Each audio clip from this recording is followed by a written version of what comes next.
You know what's funny about rich people? They never see the trap until their foot's already caught in it. Austin Palmer didn't know it yet, but he'd just stepped into mine. He was standing in my living room that Thursday evening, a spotless suit, wristwatch that probably cost more than my first truck, his smile polished, practiced. My daughter Elena sat beside him, eyes flickering nervously between us like she could sense a storm coming. The air was heavy, filled with the quiet hum of a man too entitled to realize he was about to ruin himself. "We only want important people at our wedding," he said. "Vic, not your immigrant friends." 11 words. That's all it took. 11 words to burn down everything I'd built for that boy. I didn't raise my voice, didn't flinch, just nodded slowly, the same calm smile my construction crews had learned to fear, the one that meant someone was about to learn a very expensive lesson. Austin thought he was talking to some lucky contractor who hit it big. He didn't realize the immigrant in front of him owned half the contracts that kept his perfect world standing. He didn't realize the so-called unimportant people he dismissed were the backbone of this entire community. He didn't know that by this time tomorrow, his wedding would vanish, his reputation would crumble, and 150 guests would watch his empire dissolve, live in real time. But before I show you how I ended his American dream, you need to understand something. The disrespect didn't start that Thursday night. It had been building for months, one small cut at a time. It began in March with the guest list, 27 names. My people, men who'd stood beside me in the rain when we poured foundations at dawn, friends who'd shared lunch on unfinished rooftops, their hands calloused, their laughter loud. Tony Rixai, who taught me the American building code when I could barely pronounce blueprint. Mike Sullivan, who vouched for me at the bank when no one wanted to lend to a foreigner with a dream. These weren't just workers, they were brothers. "Dad, maybe we should reconsider some of these invitations," Elena said softly, sitting beside Austin at my kitchen table. Austin had his arm around her shoulder, his tone light, rehearsed. The Palmer family has certain expectations. He smiled at me like I was a child who'd brought the wrong toy to show and tell. "It's nothing personal, Vic, but a wedding reflects the families involved. We need to think about optics." That word hit me like a nail to the chest.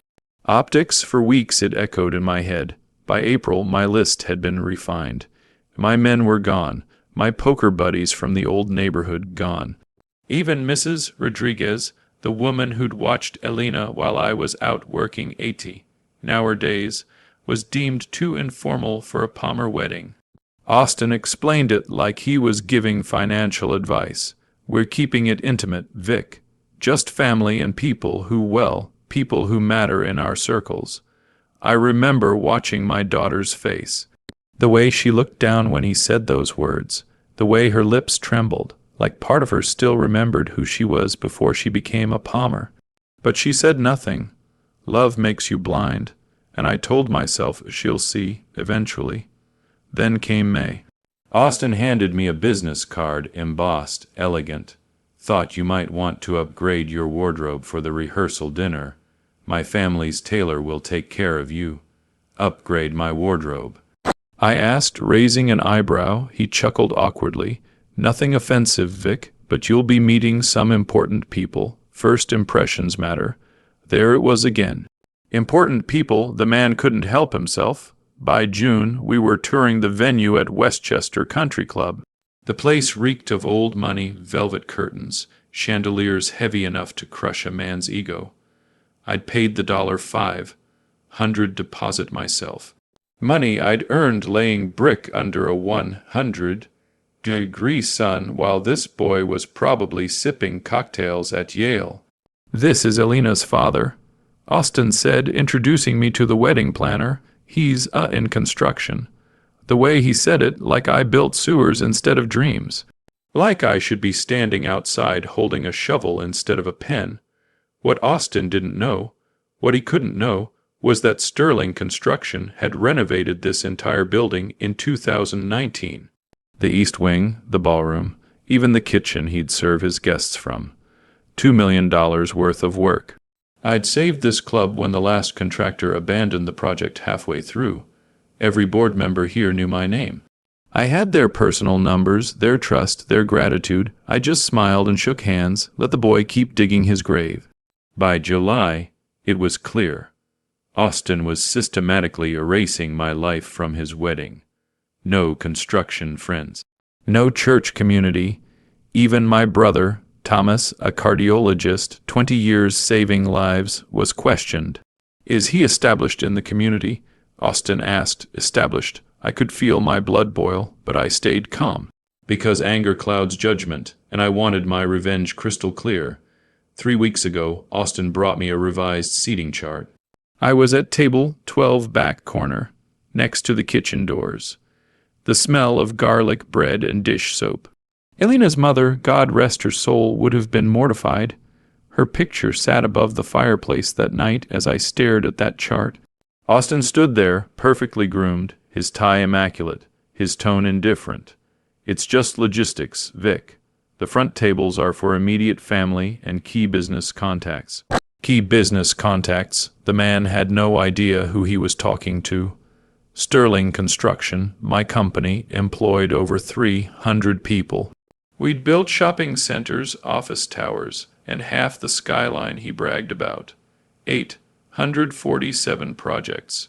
$120 million in contracts. But I wasn't a key contact. That night, I poured a glass of whiskey and started making calls, quiet ones. Because in my world, respect isn't given, it's exchanged. I called an old friend, a private investigator I'd used for employee checks. I asked him to look into Austin Palmer. What he found made my blood run cold. Palmer Investment Group, $800 million under management. Impressive on paper, but behind the balance sheets rot, missing client funds, unexplained transfers. $400,000 in gambling debt to Atlantic City casinos, and the cherry on top, a formal SEC investigation. Federal agents were building a case. Austin Palmer wasn't marrying my daughter out of love. He was marrying her out of desperation. His company was collapsing. His name was about to burn. The wedding was his last show before the curtain dropped. He thought marrying into my money would buy him a way out. He thought wrong. That Thursday night, when he stood in my living room and told me who was important, something shifted inside me. It stopped being about pride. It became about principle. Austin judged me by my accent, my calloused hands, my lack of Ivy League polish. He saw a man who built walls, not one who built empires. He never understood that I didn't build for money, I built for legacy. For my daughter, for the life he was now trying to buy. He thought I was just another immigrant lucky enough to make it. He didn't realize luck had nothing to do with it. Friday morning, 7:30 a.m. My phone buzzed while I reviewed Sterling's weekly reports. Austin's name lit up the screen. I pressed record, old habit. In business, words are weapons, and I like to keep the evidence sharp. Vic, we need to talk, he said, voice smooth, confident, the kind of tone you only hear from men who think the world owes them something. Go ahead, I said. I've been thinking about our conversation yesterday. He began. Look, I need you to understand something. This wedding isn't just about Elena and me. It's about two families coming together. The Palmer name has meant something in Westchester for generations. I stayed silent, letting him talk, letting him hang himself with every polished sentence. My mother's hosting a pre-wedding dinner next week. The guest list is selective. We're talking about people who have shaped this community, business leaders, political figures, families we influence, I see, I said quietly. The thing is, Vic, your people, your friends from the construction site, they wouldn't be comfortable in that environment, and honestly, they might make other guests uncomfortable too. I felt my grip tighten on the phone. My people, I asked, don't take it personally. It's just reality, he said. Look at the Hendersons. Their daughter married that tech guy last year. They kept the guest lists complimentary. Everyone stayed in their lane. Their lane. He'd actually said it. Austin, I said slowly, what exactly do you think I do for a living? A pause. Then that smug tone again. You're in construction. You do well for yourself, obviously. Elena mentioned you own your company, Sterling Construction, right? That's great. My grandfather always said America needs skilled tradesmen. I could almost hear him smiling. You've built a nice business, Vic. But this wedding, these people, we're talking about a different level of society. A different level of society. I repeated, tell me about this level. Well, there's my father's law partners, a few federal judges, the Whitman family. They own the largest bank in the county. Senator Morrison will be there. These are people who move markets. Influence policy. They speak a certain language. What language is that? The language of real power, he said, almost proudly. Old money, refined influence. There's a difference between new money and, well, money that's been cultivated for generations. Refined. Cultivated, he made greed sound like an art form. That's when I smiled, because what he didn't know, what he couldn't possibly imagine, was that I'd already made my move. The calls were done, the club board notified, the caterers, the decorators, the media contacts, all of them owed me favors. And by Friday night, the country club would call to inform Austin Palmer that the venue was no longer available. The important guests would start receiving anonymous tips about his financial fraud, and when the SEC agents arrived mid-ceremony, 150 guests would witness exactly who the important people really were. Austin Palmer believed in optics, so I gave him a show worth remembering. They say money talks, but respect echoes, and when it's gone, it leaves a silence that drowns the mighty. They talk about rules, like they're carved in marble and hung above the mantel. As if people like us just don't belong in the same rooms as people like them. We know these people. We understand their expectations. Austin told me, like he was explaining a math problem I couldn't possibly solve. He said it with that light, condescending flatness that makes your skin crawl. He said the words, the American dream, like it was a participation trophy handed to someone who showed up. Different rules, he said. Elena is marrying into a different world now, a world with different rules. He was prescriptive, almost tender, as if he were guiding a fragile thing toward a museum exhibit. It was, to him, an upgrade. To me, it sounded like exile. He suggested sacrifice. He suggested forgetting. This marriage is Elena's chance to elevate herself, but that requires leaving certain things behind, he said. I watched him choose his phrase with the care of someone selecting silverware for a guest who might soil the napkin. Certain things, like her father's history, like the people who helped build her life. He said it as if my history was a stain that could be scrubbed away with the right detergent. He proposed a side party, a casual barbecue, the kind of charity function you give the help so they don't feel entirely excluded. Something more casual, a barbecue after the official wedding, he offered, smiling as if he'd solved homelessness with potato salad. Everyone's included, but in appropriate settings. A barbecue for the unimportant people. The phrase sits in my mouth like a stone. And you think this is what Elena wants? I asked. He blinked, shocked that I would even ask. Elena wants to fit in, he said. She wants to be accepted. She will, as long as we're thoughtful about how we handle these transitions. As if our life could be folded into his world like a brochure. It was the quiet arrogance of the man that made me cold. The way he rebranded our life as an association to be managed. He treated me like a problem to file away. You're absolutely right, I said, and that was the moment his smile began to unravel. I let my tone slide into something that sounded like agreement, but felt like a blade. This wedding should absolutely reflect the kind of people you and Elena associate with. He relaxed again, the predator once more confident. Exactly, I knew you'd understand. There was a pause on the line after that, as if he were expecting applause. Instead, he heard the click of something inside me that had been set in motion. When the call ended, I didn't move. I sat at my desk and let the recorded conversation play back on loop. 3 minutes of disdain, of little deaths hidden in polite language. Every optics, every lane, every casual dismissal was ammunition. The thing about people like Austin is they give you everything you need to take them down. They hand you the rope and the scaffold and then ask for the honor of tying the knot. At 11:47 a.m., staring at my daughter's graduation photo, Elena in her cap and gown, valedictorian, the first Sterling to cross that stage, my decision hardened. I had worked double shifts so she could go to school. I had missed nothing that mattered. Not one parent-teacher meeting, not one recital, not one small miracle. For her, I had built a life out of other people's scorn, and the man she loved was asking her to forget it. My phone vibrated. "Elena, Dad," she said, voice like tissue paper. "Austin said you two had a good conversation this morning. He said you understood about the wedding arrangements." "We understand each other," I answered. It wasn't a lie exactly. I had understood him painfully, clearly. "Good," she said. There was relief in it, thin as hope. "Do you love him?" I asked, cutting to the bone. There was too long a silence.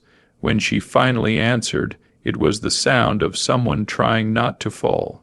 "Of course, Dad. Why would you ask that?"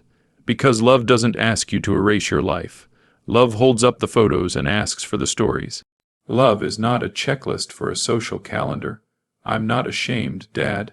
I'm just trying to fit into his world," she said, voice small. Sometimes that means making adjustments. Adjustments, the same word Austin used, the same sterile euphemism for surrender. "I don't want you to be accepted by people who won't accept you," I said. "A man who truly loves you doesn't ask you to erase your history. He celebrates it." She sniffed, tried to be brave. "I just want this to work, Dad. I want to be accepted."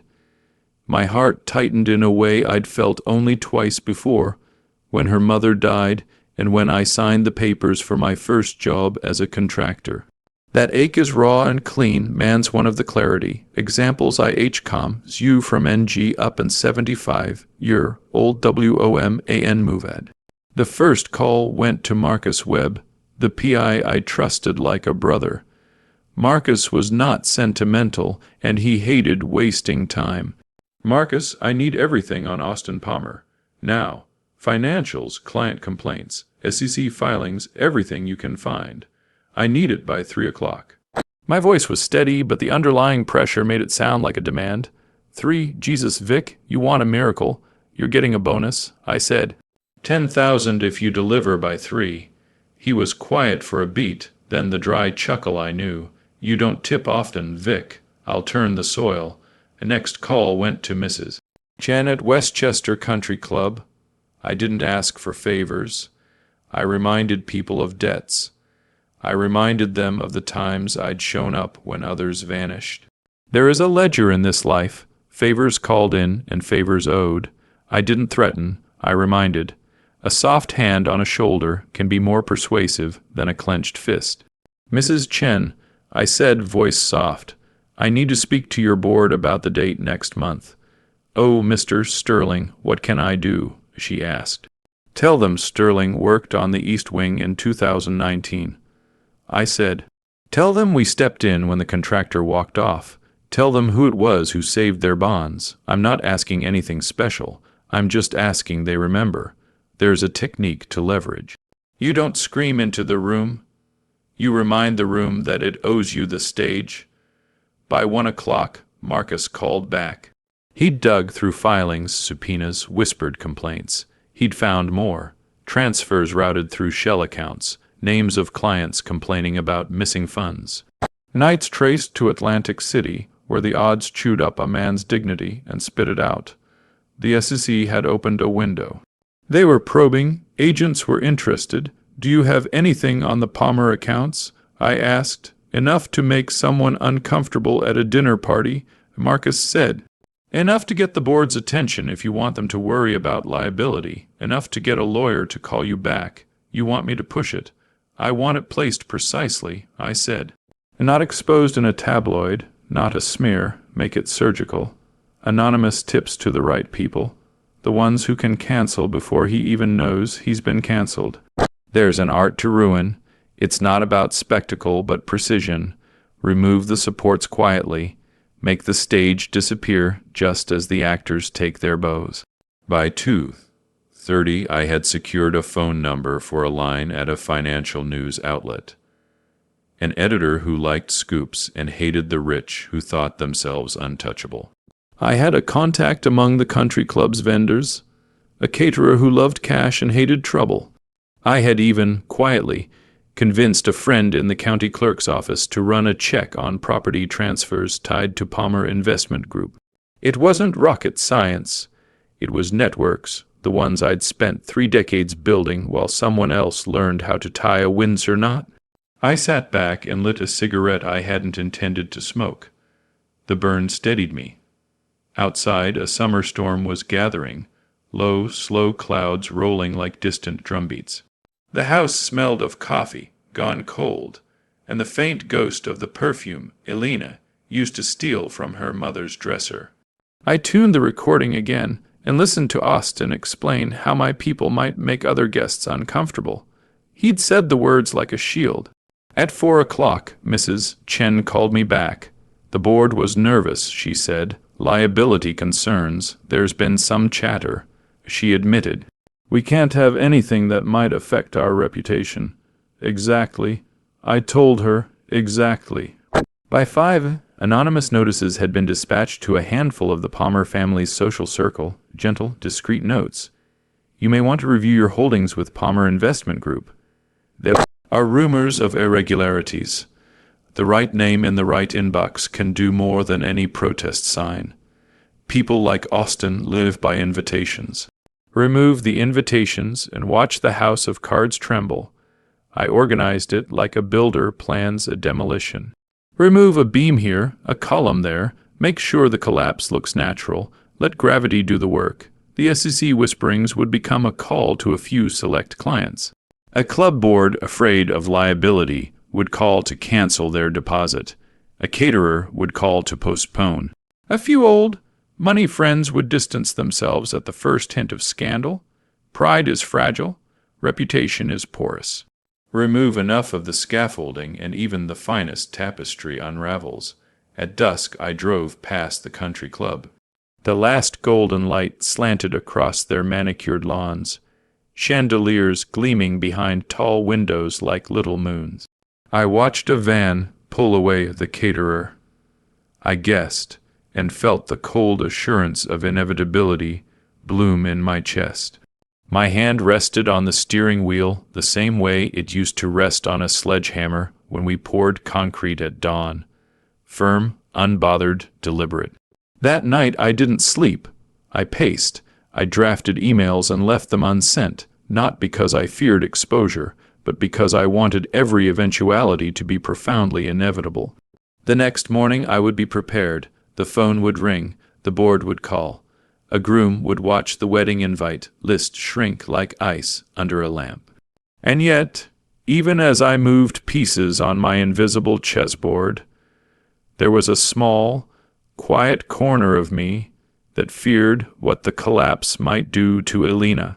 Revenge is a candle. It lights a long hallway, but it also warms the hands that hold it. I checked the photograph on my desk again and whispered, "Forgive me," because this was not only about punishment. It was about protecting her from a life that would try to make her ashamed of where she came from. On the morning of the pre-wedding dinner, the club's general manager called Austin personally. "We regret to inform you that the date is no longer available." She told him, voice measured and sympathetic. "We've had multiple vendor withdrawals and several board members have expressed concerns." Austin heard it like a man hearing a distant thunderclap. He called me after, voice frantic for the first time. "Vic, what did you do?" I let the recording of his earlier conversation play for him, the same polished arrogance, the same casual cruelty. I let him hear the man he'd been, unguarded and splendidly foolish. He stammered, tried to explain, tried to weasel, to charm. It was inelegant and pathetic, and I listened like a man cataloging specimens. What I did, I told him slowly, was remind a few people you thought you could ignore that they used to call me when things went wrong. I simply reminded them I was still here. The sound on the line was animal, the noise of a man who had believed himself untouchable and realized the ground had been moved under his feet. "You think this is over?" he spat. "You think airing my business to a few socialites will ruin me?" I smiled. The smile felt old and calm and oddly beautiful. "No, Austin, I think it will introduce your business to a different kind of scrutiny. I think a few phone calls from the right desks will make the SEC move faster. I think your different world will have a police presence you weren't expecting." He laughed then, sharp and brittle. "You wouldn't." "I would," I said. "And I already am." He cursed me and hung up. The call disconnected like a man slamming a door on his dignity. By the time the sun rose on the day of the wedding, there was a low, electric charge in the air. Invitations were vanishing like petals in a storm. Vendors were pulling out under the comfort of plausible deniability. Quiet men in suits were circling like vultures, not at the club, not yet, but at the edges. Compliance officers, private auditors, legal counsel. The world that had thought itself polished and permanent was suddenly porous. I stood at my front window and watched a convoy of black cars approach the country club drive. My hands were folded behind my back, the way foremen do when they assess a job site. There was a small, private satisfaction in seeing the automobiles, the curvature of chrome and the flash of license plates. But there was also a hollow that tightened at the base of my throat. This wasn't theater for me. This was my daughter's night. I had set the stage for truth because I believed truth was cleaner than polite lies. A limousine slowed. A young woman in a pale dress leaned forward and glanced toward the entrance. For a beat, everything looked ordinary: bridesmaids adjusting gowns, a father straightening his cufflinks, the nervous flutter of a man about to become an old, money joke. And then, down the drive, 2 cars turned in that I hadn't expected. They weren't guest cars. They were official, black, marked, with lights that didn't flash but commanded attention. A uniformed man stepped out, hat in hand, and for a second the world seemed to inhale.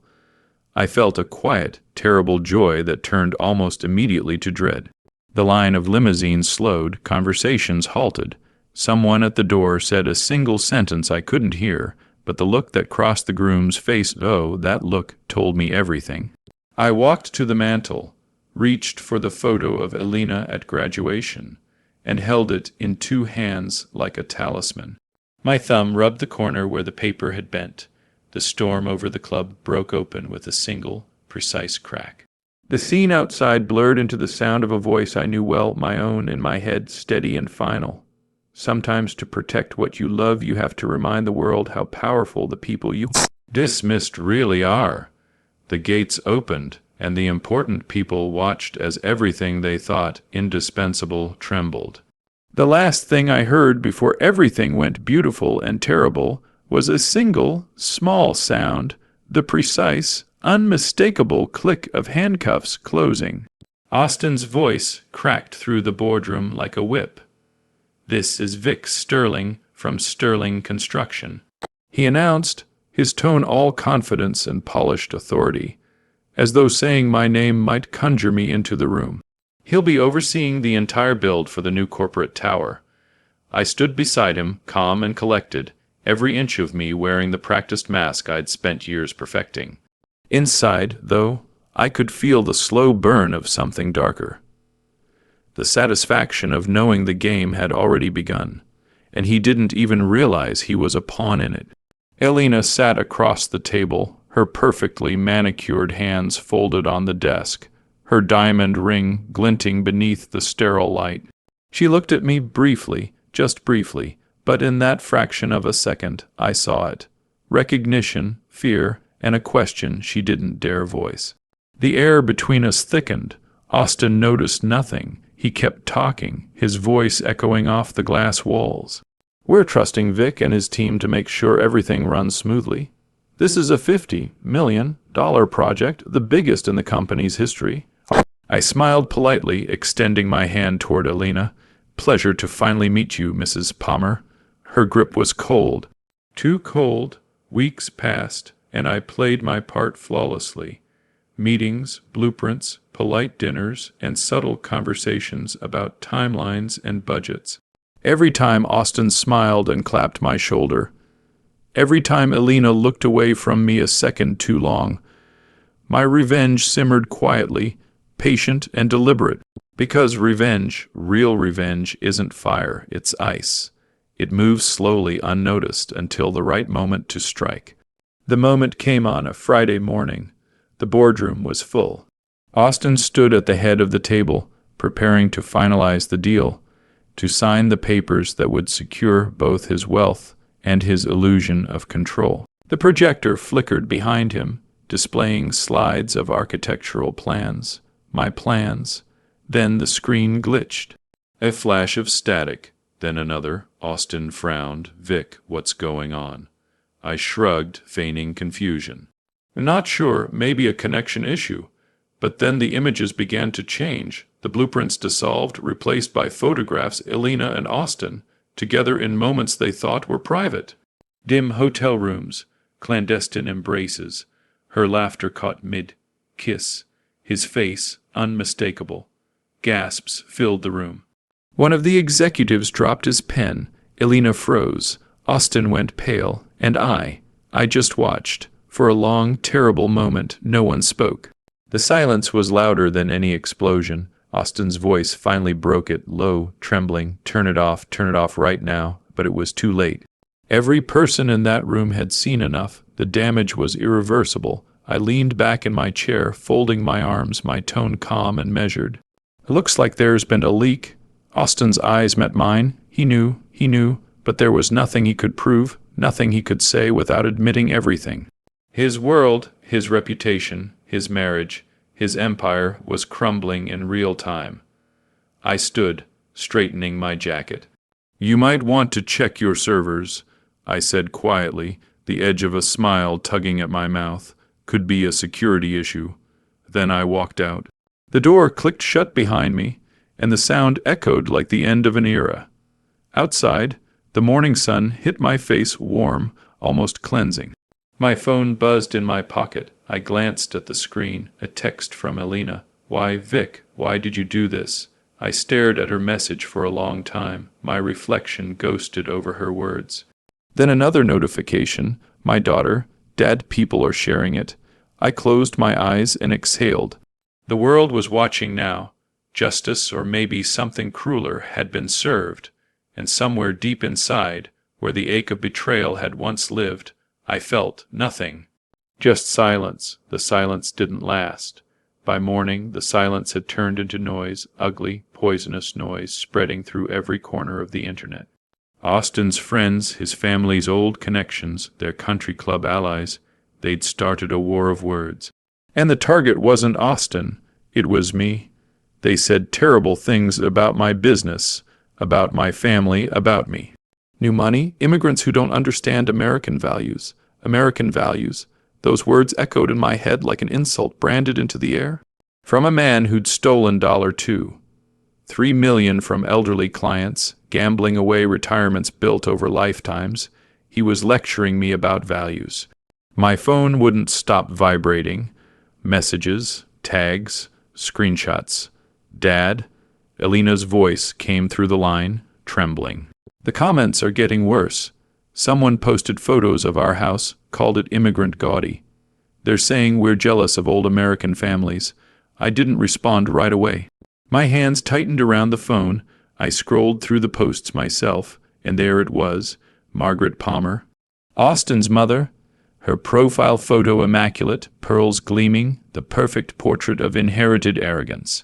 She'd shared one of the videos, Austin's propaganda piece, with her own caption. "Some people never learn their place in society, no matter how much money they acquire. Their place in society." That sentence hit harder than any insult. It wasn't about business anymore. It was about blood, about belonging, about how people like me, people who'd built everything from the dirt up, were never meant to sit at their table. Then something else caught my eye, a small, almost invisible detail, a like from Senator Morrison. The same Senator Morrison who'd smiled for cameras beside me at ribbon cuttings, shaking my hand and praising Sterling Construction for boosting local economic growth. So much for loyalty. At 11:00 a.m., my phone rang again. Bill Patterson from Glen Island Harbor Club, one of my oldest business contacts. His tone was uneasy. "Vic, I'm seeing some social media activity. People are questioning your character, your business practices. Some of my board members are concerned about our association." I leaned back in my chair, staring out at the waterfront skyline I'd built brick by brick. "I understand, Bill. Look, I've known you for years. You're solid. But this Palmer kid, he's got connections. Judges, senators, old families with serious influence." He hesitated. "If this gets ugly, it's already ugly," I said quietly. "The only question is whether you believe in what I've built or what Austin Palmer inherited." A long pause. I could hear him breathing on the other end, weighing risk against loyalty.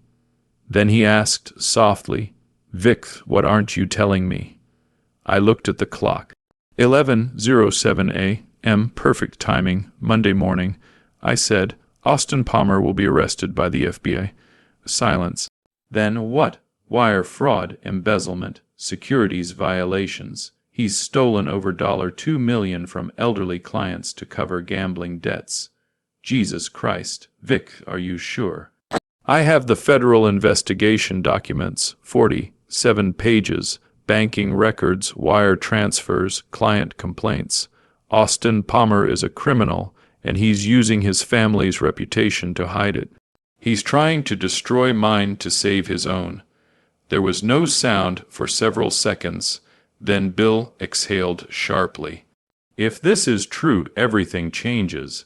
"It will," I said, ending the call at 11:45 a.m. I made my own post. No theatrics, no video, just text, simple, lethal. To the Westchester community, tomorrow, federal agents will arrest Austin Palmer for embezzling $3 million from elderly clients. Before you lecture immigrants about American values, ask yourselves, which values include stealing from grandparents to fund gambling addictions? Below it, I attached a single bank record, Austin's $180 0 transfer from Margaret Hoffman's retirement account to his personal Vegas gambling fund. Then I waited. The response was immediate. Margaret Palmer called the post fake news, demanding a retraction. Senator Morrison quietly unliked Austin's video. 3 venue board members called to reaffirm our business relationships, cautiously but firmly. Then the tide turned. At noon, Robert Chen, an elderly restaurateur whose grandson's college fund Austin had stolen, shared my post. His caption was raw, human, unfiltered. "This man destroyed my family's future for poker chips. I spent 73 years in this country building something from nothing. Austin Palmer stole my grandson's Harvard dreams for blackjack tables." And then another came forward, and another. Susan Hoffman wrote, "My husband died believing our retirement was safe. Austin Palmer spent our savings at casinos while I ate cat food to pay medical bills." Within 2 hours, 12 victims had spoken up. Elderly immigrants, working-class families, middle-class retirees. All of them robbed by the same man who dared to lecture the world about American values. By 1:30 p.m., the narrative had flipped. The comments that once mocked my family now cursed his. Austin's society friends vanished. His defenders fell silent. At 2:00 p.m., Austin resurfaced. A new video. The mask was gone, replaced by pure desperation. "These accusations are completely false. My lawyers will." The video cut out mid-sentence.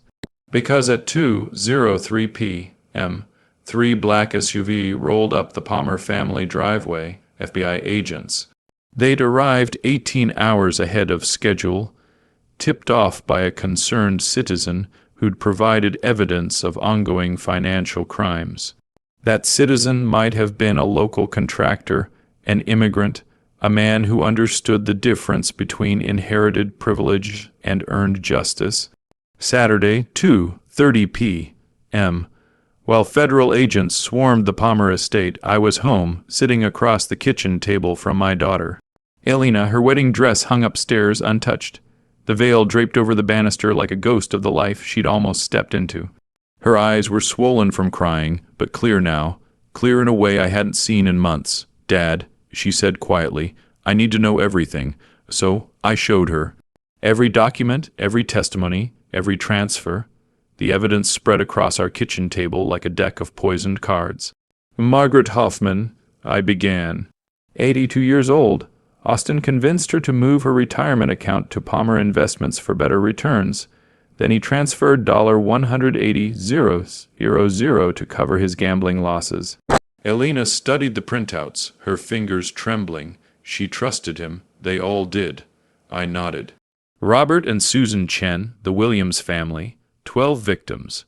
12 lives destroyed so Austin could chase the next card. She looked up at me, eyes burning. "How long have you known?" I suspected Thursday night. Austin was too eager to merge our finances, too eager to marry into money, so I hired Marcus Webb. "Uncle Marcus," she whispered. "Your army friend, the same one Austin said didn't belong at the wedding." The irony hung heavy between us. The man Austin had mocked was the one who uncovered his crimes. Marcus found the SEC investigation on Friday morning. I continued. "Austin thought marrying you would solve everything, combine our companies, cover his debts, but when the feds showed up, he ran out of luck." Elena went quiet. Tears welled not for the man she'd lost, but for the illusion she'd believed in. "He never loved me, did he?" I didn't answer immediately. Then I shook my head. "He loved what you represented. Safety, access, redemption. You were his lifeline." She looked down, voice trembling. "And I almost signed it all away." "You didn't," I said. "You came to me first. You trusted your instincts. That's what saved you." She exhaled shakily. "Dad, I was ashamed of you, of where we came from. I let him make me believe we weren't enough, but we were, we always were." I felt something in my chest shift. Pride, grief, relief, all tangled together. Then she straightened, wiping her eyes. "We have to help them, the families he hurt. Mrs. Hoffman, the Chens, all of them. We'll make it right." And in that moment, I knew my daughter had finally come home to herself. Saturday, 4:00 p.m. The Sterling estate buzzed with uneasy energy. The wedding was canceled, but the guests still came. 150 people, confused, restless, dressed for celebration, but sensing disaster. Elena stood on the back patio, the Hudson River gleaming behind her. Still in her wedding dress, no veil, no ring, just truth, ladies and gentlemen. She began, her voice steady. "Thank you all for coming. I owe you an explanation." From the kitchen window, I watched them gather, two worlds colliding on our lawn. Austin's family, front row, their pride cracked but not broken. Margaret Palmer, pale with fury, her friends, federal judges, old Westchester names, glaring like executioners waiting for blood. My crew stood at the back, men in borrowed suits, calloused hands, faces lined with quiet pride.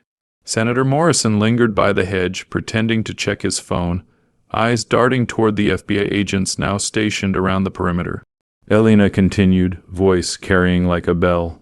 "This morning, I learned something about the man I was supposed to marry, something that changed everything." And then, the sound of tires crunching on gravel. A black Mercedes pulled up the drive. Austin stepped out. Released on emergency bail, his suit wrinkled, his eyes hollow, his arrogance fractured. The crowd turned, whispers rippling like wind through the trees. And for the first time, he didn't look like a man of power. He looked like a man stripped of everything but shame. He'd posted $500,000 in bond money, money that probably belonged to the very people he'd conned. The moment I stepped forward, the air shifted, cameras flashed. Conversations died mid-sentence. Elena, what are you doing? Austin's voice cut through the murmurs as he pushed through the stunned crowd, panic rising behind his forced smile. Telling the truth? He froze halfway across the patio, his lawyer whispering urgently in his ear, eyes darting between the guests and the press beginning to gather by the gate. This is a private family matter.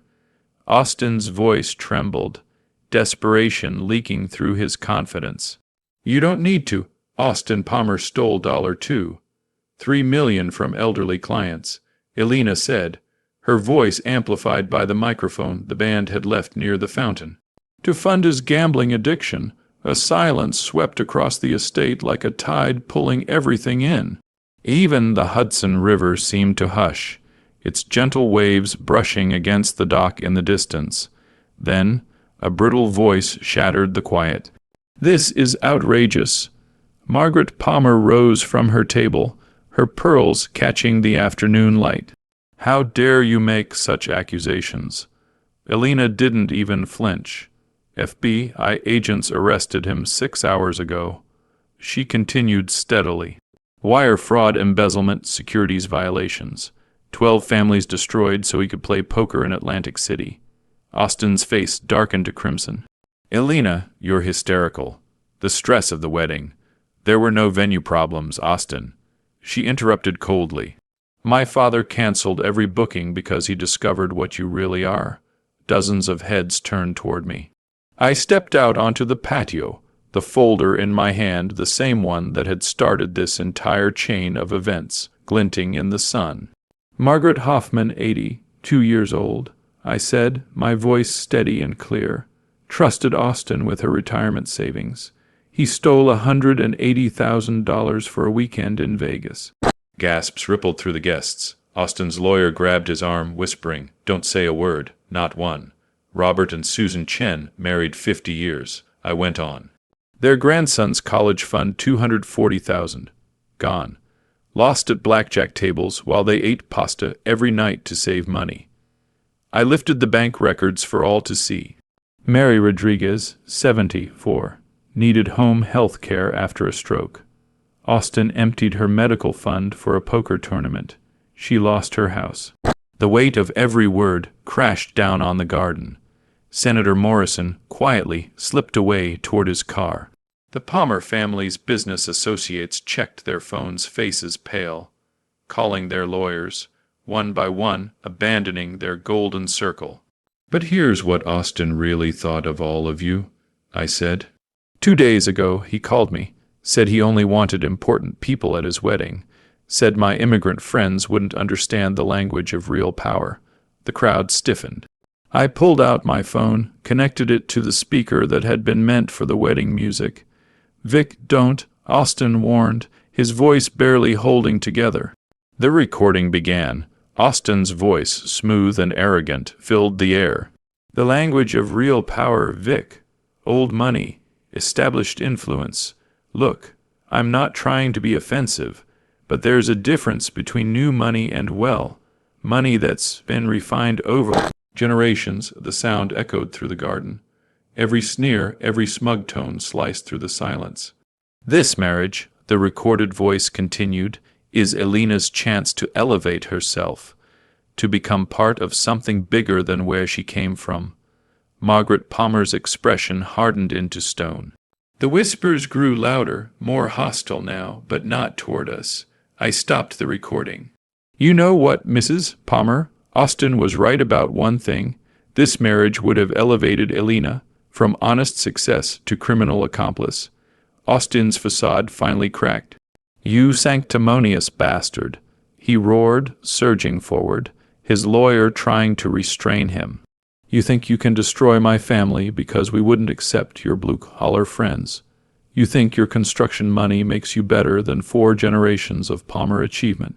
I met his rage with calm steel. No, Austin, I think my honest work makes me better than your stolen money. The guests were frozen. Nobody dared move. You could feel the divide, the powerful stripped bare in front of the people they once looked down on. You want to talk about achievement, I continued. Sterling Construction has employed over 600 people in 30 years, built 847 projects, paid millions in taxes, built communities, earned every dollar through sweat and skill. What did the Palmers build, Austin? Lies, debt, broken lives. He lunged again. I'll destroy you. My family has connections you can't imagine. I pointed toward the nearly empty VIP section. Your family's connections are abandoning you faster than rats from a sinking ship. Senator Morrison left 20 minutes ago. Judge Whitman's already calling the press. They don't want to be photographed next to a federal criminal. Austin, stop. Elena stepped between us, trembling but strong. It's over. The FBI has your bank records, your client files, 12 families ready to testify. You're going to prison.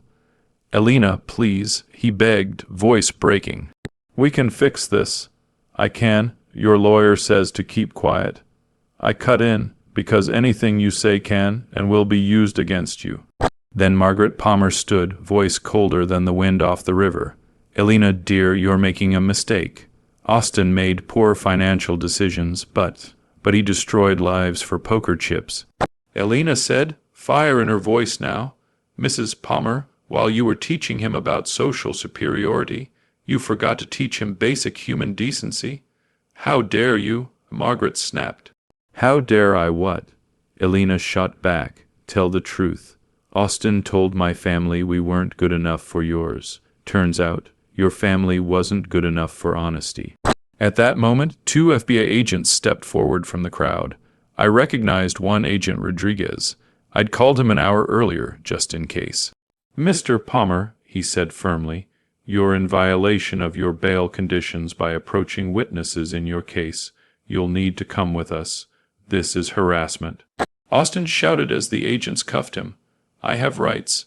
You have the right to remain silent. Rodriguez replied dryly. Which you probably should have used 10 minutes ago. As they led him away handcuffed, humiliated, cameras flashing, Elena faced the crowd. Her voice trembled only once. To Austin's family and friends, I'm sorry you discovered this way that the man you trusted was a criminal. To my father's friends, thank you for showing me what loyalty and integrity look like. And to the families Austin destroyed Sterling Construction will be contacting you this week about victim assistance. By the time she finished, the Palmer side of the garden was nearly empty. Their legacy, their prestige, gone, scattered like smoke. My construction crew, the same unimportant people Austin mocked, surrounded her with quiet support. Margaret Palmer stood alone by her Mercedes, her 4 generations of refinement powerless against the shame now attached to her name. Mrs. Palmer, I called out as she reached her car. You were right about one thing. Some people never learn their place in society. Your son never learned that his place was as an honest man, not a criminal who preys on the elderly. She drove off without a word. Later, by the river, Elena found me. The sky was orange with dusk, and the last of the guests had gone. Dad, she said softly, did I do the right thing? I looked at her, strong, brave, free, and nodded. You made the only choice that lets you look yourself in the mirror. The Palmers will never forgive this humiliation, she whispered. The Palmers will be too busy with federal prosecutors to worry about us. She smiled, finally, like a weight had lifted. So what happens now? Now, I said, we go back to being a family that earns respect instead of demanding it. Monday, 8:47 a.m. Austin Palmer's arrest made the front page of the Westchester Journal News. The photo, Austin in handcuffs, his Yale ring glinting as agents led him away, was poetic justice. By noon, the full story had broken. 17 victims, $2. $7 million stolen, 8 to 12 years recommended. Elena called from Manhattan, voice steadier now. Dad, have you seen the news? Channel 12 wants an interview. They're calling it immigrant success vs. old money crime. Tell them no comment. I said, let the evidence speak. By evening, Margaret Palmer herself called my office. Mr. Sterling, She said icily, "I'd like to discuss a settlement."